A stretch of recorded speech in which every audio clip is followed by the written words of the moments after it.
The Tom Woods Show, episode 669. Prepare to set fire to the index card of allowable opinion.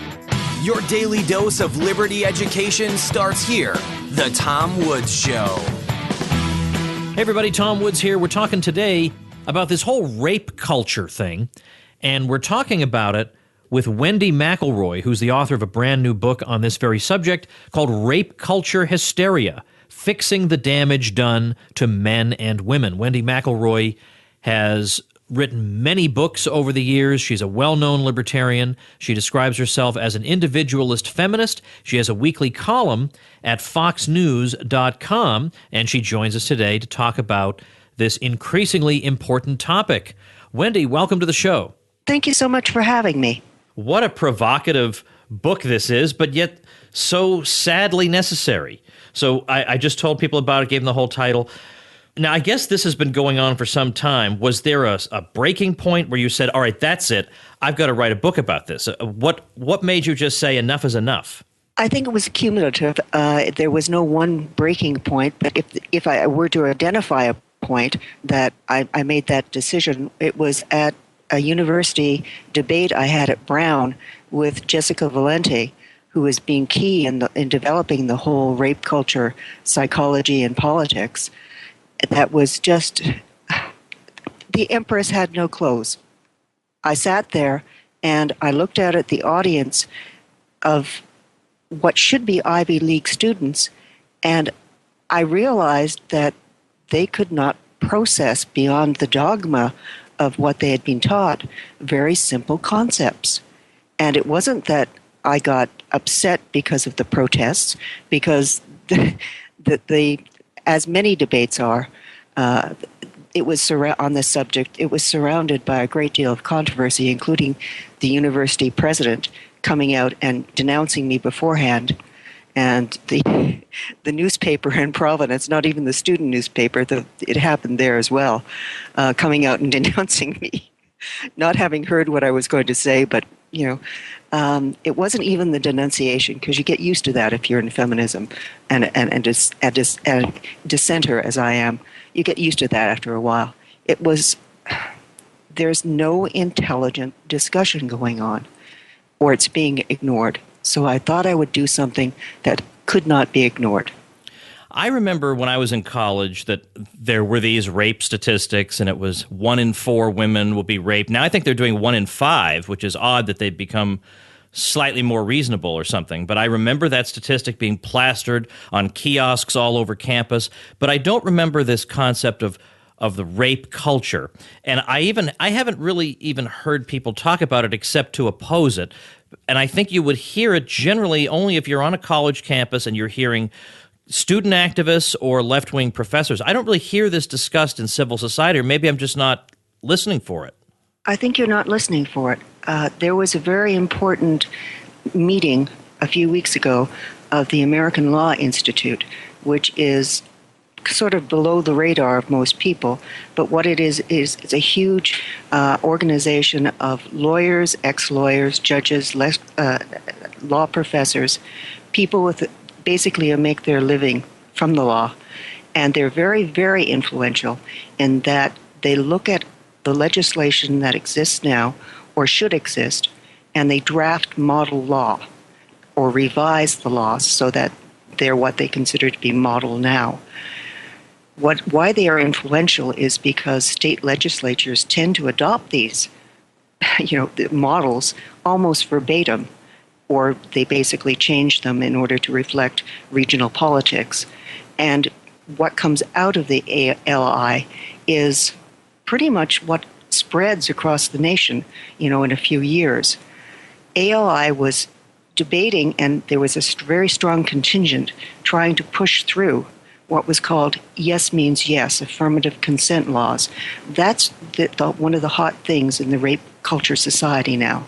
So it may not go by rape culture society, but it actually is very active.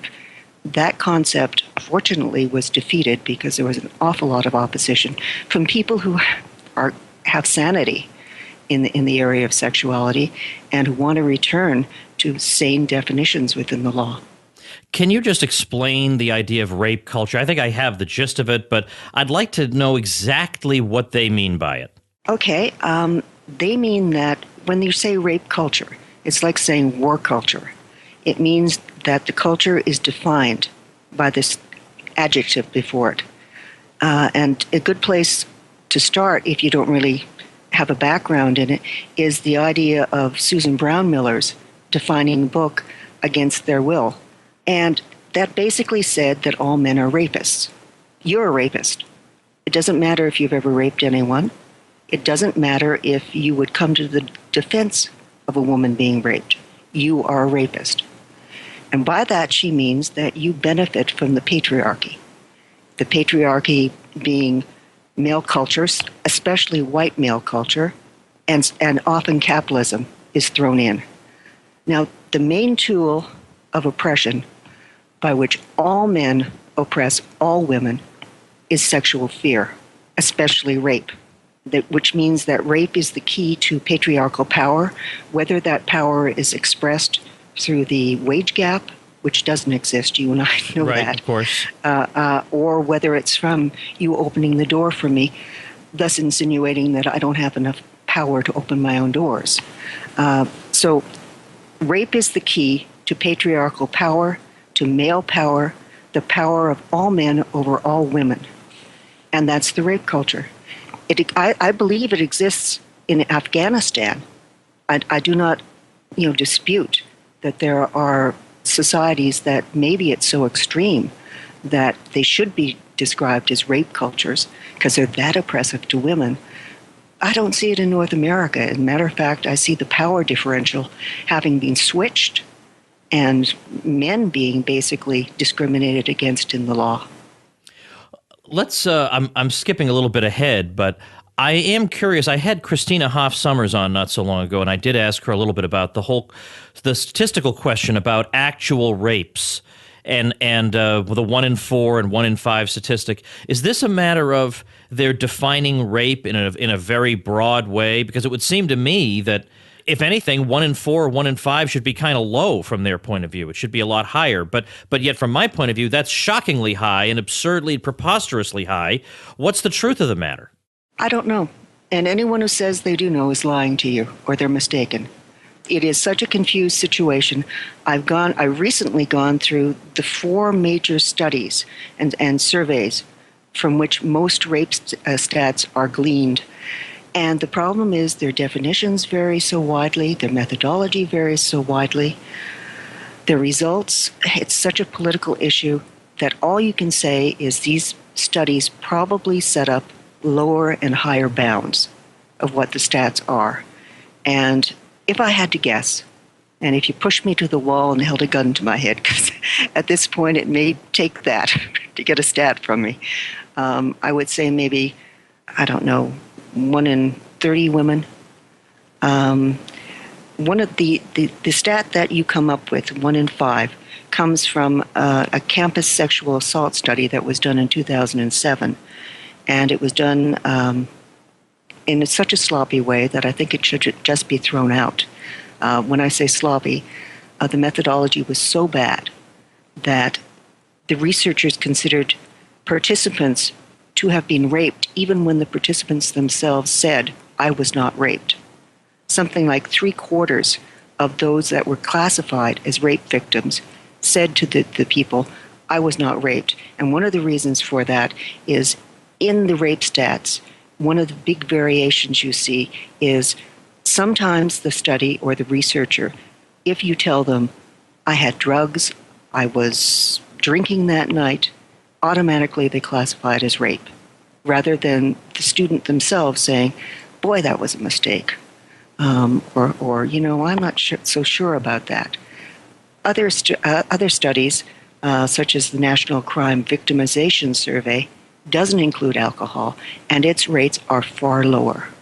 So when you give us, again, I understand we're not going to hold you to it, but when you give us that 1 in 30 number, in that case, would you be talking about what we would more commonly think of as rape, which is an extremely violent act, as opposed to, well, two people were drinking. I mean, and not that that's not also regrettable, but it's not what we typically think of as rape, where the woman is truly violated against her will.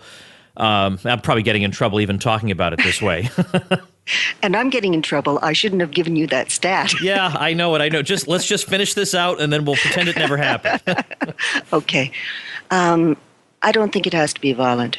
I think it merely has to be a clear presence of no. And if that clear presence of no is there, then I classify it as rape. Yeah. Okay. I think that's a reasonable enough definition. We can hear these sounds of your household in the background. Sorry. That's quite all right. My husband has just rushed to take care of it. Okay. All right. Good. All right. So, okay. So you started to talk about laws, and it goes to show that, for years and years and years, the law schools have been teaching, oddball theories. I mean, there was critical legal studies. I think that fell into disfavor, but I think some of that stuff is coming back. There is sort of a social justice warrior element coming back, and there's no way that wasn't going to ultimately have some real effect on American society. And you were describing, you were saying that the way these people think is going to be reflected in the law. But how so? What are we going to see happening so that this whole question becomes of truly of relevance to libertarians in particular? Well, as I said, the ALI situation, which almost passed but did not, is a trend. They wanted to do the yes means yes law. Now, that sounds innocuous, and it's in response to the no means no law on rape, which is a policy in most universities and a law in other places. No means no means if I have a sexual encounter and at some point I say, absolutely not. It's gone as far as I want it to go. And if it goes further, it's sexual assault or rape.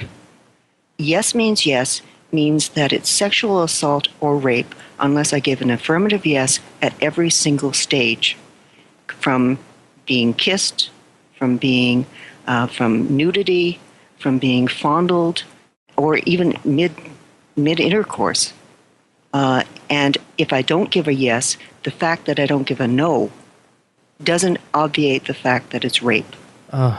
And the woman can take me to court, or she can have me thrown out of university. This is the policy on almost every university in North America right now. ALI was trying to make it state law, and it has become state law in, I think, 2 states. So it actually is, it's innocuous sounding, affirmative consent. Yes means yes. But in action, what it does is it pretty much makes most sexual encounters into rape if the woman, and it should be if the woman or man, even under the law as it's written, because most laws are written in a gender-neutral way. People are savvy enough to know that you can't get by these days by, being gender biased in the law. However, in practice, it's always the woman. Right. Let's jump back to chapter 2 of your book, is Intellectual Framework and History of Rape Culture Myth. This alone, I mean, I could do 5 or 6 episodes of the show on this. Let's go through the intellectual framework of what is it? What is the foundation on which they build this? And you've got obviously the concept of patriarchy, which we've mentioned already, but then the social construction of gender. Talk about some of these things. Help us understand this. Okay, and if you can bear with me, I'm going to be a hopeless capitalist right now. The name of my book is Rape Culture Hysteria, Fixing the Damage Done to Men and Women. Which we want people to read. And I'm going to link to it at tomwoods.com/669. You must read. And I thought when it was an ebook, or when I got at least the ebook version, I thought, an ebook, so it'll be 80 pages. This is a full-length smash. It is, from beginning to end, it crushes them. And it's anyway, people will see that for themselves. All right, go ahead and answer my question. Thank you, and it will be in print soon. Well, starting with social construction, that's pretty much one of the basis. That's the building block. If you want to know, there's a lot of words you probably have heard if you're on campus, things like narrative, that don't make sense unless you have the idea of social construction.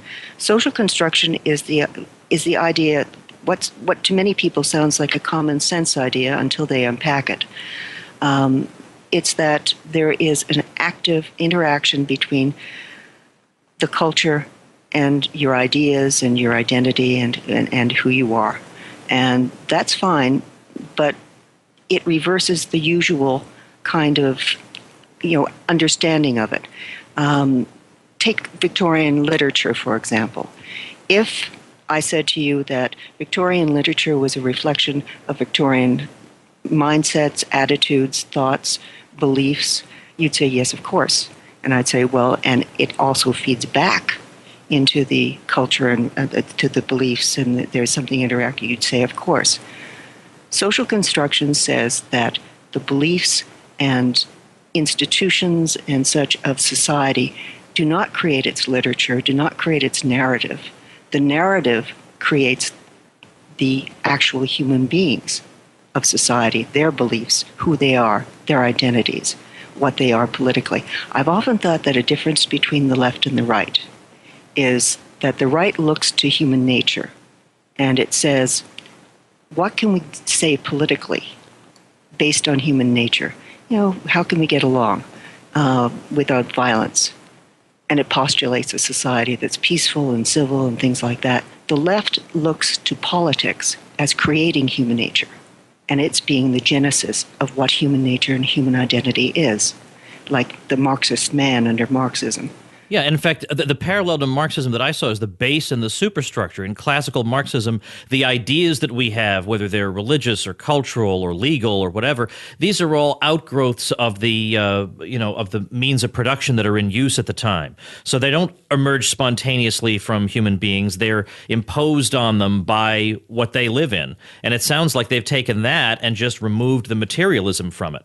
Exactly. And if you put it back into the idea of the rape culture, of the patriarchy, of all men oppressing all women, the narrative is being created.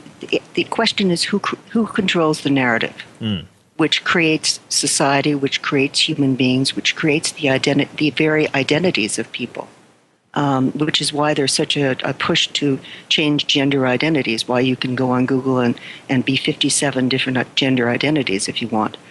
Who creates the narrative? If it is male culture, and particularly white male culture, then they're the ones who create society. They create every institution of society. They have constructed the institutions in order to express their narratives. And the way that someone can take control of the narrative and change that injustice is to deconstruct the institutions of society, to deconstruct everything out there, and then reconstruct it in another image. Because if you control the narrative, you control the reality. Have you been surprised, by the way, this is just this is of some relevance, I think, at how quickly the issue of transgenderism has just swept the boards to the point that no one's allowed to say anything. No one's allowed to have an opinion on the subject. There is one opinion, and you darn well better reflect it, or you're going to be fired and smeared and destroyed. No, I haven't. There's been a number of things.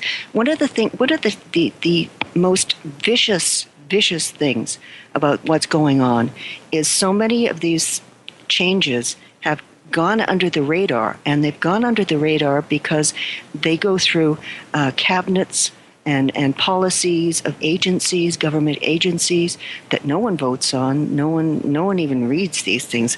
I wish I hadn't read them. I wish I had gone out and run amok in the streets and had fun rather than sitting and reading these thick papers. But I did. So, what can I say? For example, I can give you a good example. Sexual harassment under Title IX was very well defined by the Supreme Court on a court decision in 1999 called Davis versus Monroe, and it applied to education. Title IX would, as conduct so severe, pervasive, and objectively offensive Now, the OCR, which is the Office of Civil Rights for the Department of Education, who is the one administering all these changes within colleges and such, just redefined that. I mean, in 2013, it just arbitrarily redefined that. It said it had to be conduct severe, pervasive, or subjectively offensive. And there was a big change on campuses in 2013, and it was very fast, because objectively offensive to the reasonable person, as opposed to subjectively offensive, anything that offended anyone. And it became words, jokes, glances, and this was mandated by the OCR in the same way it mandates everything, with a settlement agreement that it made with the University of Montana. And the mandate, of course, is always, we're going to yank the funding. Yeah. Yeah, but of course it's not true that it's anything that offends anybody. It's anything that offends these particular delicate flowers. I'm sure if I were extremely sensitive, I could find 99% of the things people say on college campuses would offend me. But first of all, I refuse to use this stupid word offend and offensive because it just sounds so pathetic. Good for you. I'm a grown man and I can deal with alternative points of view. So I don't even like that, because what I don't like on Twitter, some conservative was saying, well, on the other hand, the left offends me. And I thought, grow up, you little baby. Don't use stupid words like that. But let's go through under history of the rape culture, when you have these excellent bullet points at the beginning of each chapter, that in case you were tempted to skip by a chapter, you can't after you see your bullet points. You can't do it. Myth number 1, rape is an essential part of patriarchy. Myth number 2, men have created a mass psychology of rape. Myth number 3, rape is a part of normal life. These are such bizarre statements that I'm better you than me. I don't know how I would go about. How do you go about refuting something that's so utterly disconnected from reality? I mean, these people, what are they really saying here? I mean, men have created what does that mean? What does this stuff mean? They pretty much mean what they say. And it's, I know it sounds bizarre. I know you live in the real world. But this is a campus culture that's starting to spill out into Main Street. And one of the reasons it's starting to spill out into Main Street is because it always had the backing of very strong elements like the Democrats, like the White House. It means that there is a gender warfare that has been declared between largely white males and everyone else. And by the way, I'm an honorary white male, so I'm included in the enemy class. It's okay.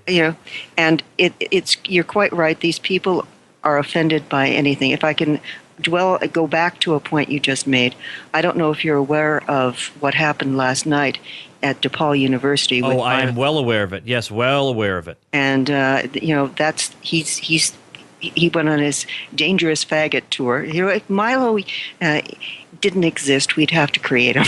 Yeah. He is so wonderful. But they can come up and literally physically attack someone and threaten them with physical violence for speaking. And the police that they are forced to hire, and when I say they are forced to hire, I mean the speakers are forced to hire, 15 of them stand and refuse to defend him. That's what happens. Yeah, exactly. Now, let me add something, because I put this in. I send out a regular email, and one of the things I put in there was there were a few people who criticized Milo, saying, I know that he projects this persona, but couldn't he have defended himself, for heaven's sake? I mean, the way Trump would have defended himself. But I actually think he did exactly the right thing. I want the left to prance around that stage. I want them to be as ostentatious as they want to be, and I want as many cameras on them as possible to show that to the general public. I don't want there to be any possible ambiguity where people could say, well, it was a scuffle and who's to say who's right. I want it to be clear. I'm sitting here quietly and they're prancing around like savages. That's exactly what I want the video to capture. You asked me what's the dynamic behind this? And there's a number of things. Some of the people are driven by dogma. Some of the people are driven by rage. Some of the people just are misbehaving because they're encouraged to. And it's very difficult to reason. Sometimes you can reason. when I mention the fact that, I am a victim of rape, and there is a hush that follows over the crowd because it's almost an instinctual, habitual thing. You have to believe the woman, but there's also a resentment, and there's also very quickly returns to anger and attack. And in that little window, sometimes I can say something that they hear, but it's very difficult because what you're dealing with is someone who's shouting in your face. I remember very vividly having a conversation with someone at Brown, a woman at Brown, who was wearing clothes that basically are more than I make in a month, and telling her that when I was 16, I lived on the streets. I slept in churches to keep from freezing to death. And I did that in response to her yelling and screaming at me that I was a product of privilege. Wow. And if there was any exchange, she was standing there going to a university I would have killed myself to go to when I was her age. I have no university education. I had to drop out of high school. I never knew that. No, I have no degree. But same thing with Henry Hazlitt, and he knows more than the economists who are working today. Well, thank you. But I was standing there. I was just almost dumbfounded by her calling me a product of privilege. And I explained this to her, and she paused for a second, then went back to her rift. So nothing you said could possibly make any difference, in other words. They're not there to understand or exchange. They're there to beat down. And what you saw on the stage with Milo, if you saw the YouTube, and if people haven't seen the YouTube, I really recommend they do. That's the heart and soul of it, in terms of that's where they'll go. All right, let's talk about, there's so much. I mean, I want people to read, but I still want to ask you one more thing. I mean, there's so much to talk about, so much good stuff. Chapter 3, you talk about what happens when, you give a case study where you have, and we've seen numerous cases of this, where people are falsely accused of rape, but in a way that's almost a metaphysical impossibility in the rape culture world, because you have to believe the women. And I don't know, maybe in general it probably is sensible to believe the women, but here you have cases where the evidence is bad, there's sensationalism, there's yellow journalism, critics of the proceedings are dehumanized, basically. It's the sort of thing you would expect in a Stalinist show trial. They've perfected it. Our system does believe the woman, or the accuser, and it believes her in the way she should be, or he should be believed. It takes the charge seriously. It investigates. It asks questions. It proceeds on the basis of, let's find out if this is true, which is an assumption that this really deserves investigation and questioning. It doesn't say, go away, little girl, you bother me. And I believe the victim in the same manner. When someone makes an accusation, I say, it's a human tendency, I think. Where there's smoke, there's fire, right. Maybe. But what I want very quickly as a follow-up are some of the facts, some of the evidence. I want to hear the other side. I want to know what's going on. And certainly before I pass moral or certainly legal judgment against someone, I definitely need evidence. Let's always believe the woman, is not an awful concept if it's at the first utterance. When in fact there is a demand for evidence, or there should be, the point at which there should be a demand for evidence, always believe the woman collapses into blatant injustice. Because women are, and it's not just injustice against the accused men, though I certainly don't want to dismiss their pain and their victimization. It's also injustice against real rape victims, because there have been so many high-profile false rape accusations that there is now a real backlash of almost let's not believe the woman, let's not believe the accuser, let's not take her seriously even at the first accusation, let's withhold our sympathy until she proves her case to us.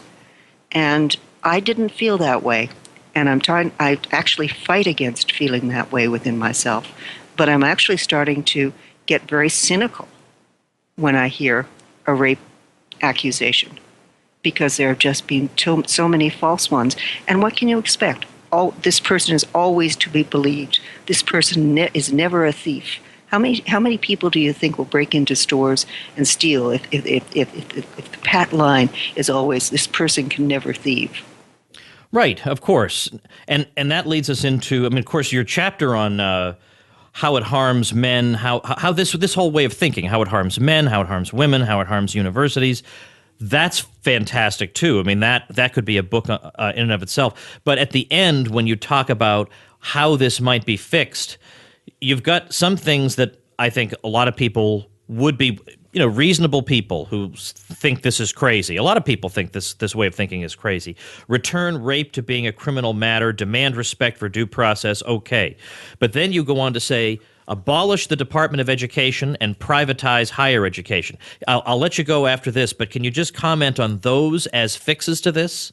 The Department of Education as a cabinet-level position is a rather recent thing. I think, when was it?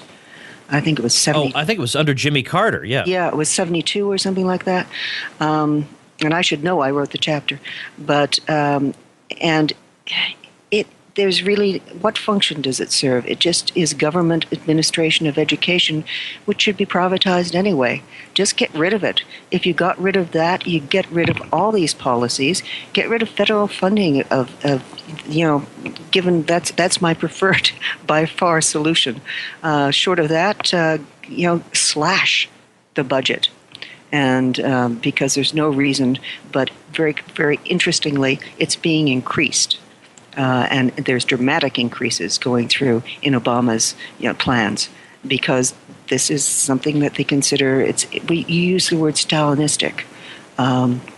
Basically, one of the key points was you insert the agenda, the politics, and the dogma at the education level, and then it spreads.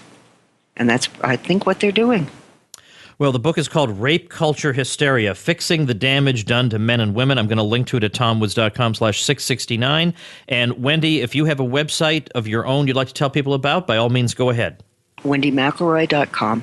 Very simple. We'll also link to that on our show notes page. All right. Well, best of luck. I would love to see you debate these people. Not that they're interested in debate, but it would be fun to watch all the same. I'll just put it that way. If it were a metaphysical possibility. It would be nice. Thank you. Thanks again, Wendy. I appreciate your time. I appreciate your having me. Bye-bye. All right, that'll do it for us for today. Remember to check out tomwoods.com/669 so you can get this book. Also, this coming weekend, this is May 26th, 2016, that this episode is released. And remember that this weekend is the big 60% off Rocket Languages sale. So if you're in the market for learning a new language, this is the time to grab it because 60% off is about as good as you're ever going to see. Got to use coupon code MEMORIAL for Memorial Day weekend. So check that out sooner rather than later. Check it out starting tomorrow, the 27th, because these things go by fast. They only give away 1,000 courses at 60% off and then back to the regular price. All right, let's see. Tomorrow we're going to be talking to Carl Zinsmeister of the Philanthropy Roundtable about the tradition of private giving in the U.S. that's really great and glorious and interesting. So we'll be talking about that tomorrow. Thanks so much. See you then. Become a smarter libertarian in just 30 minutes a day. Visit tomwoods.com to subscribe to the show for free, and we'll see you next time.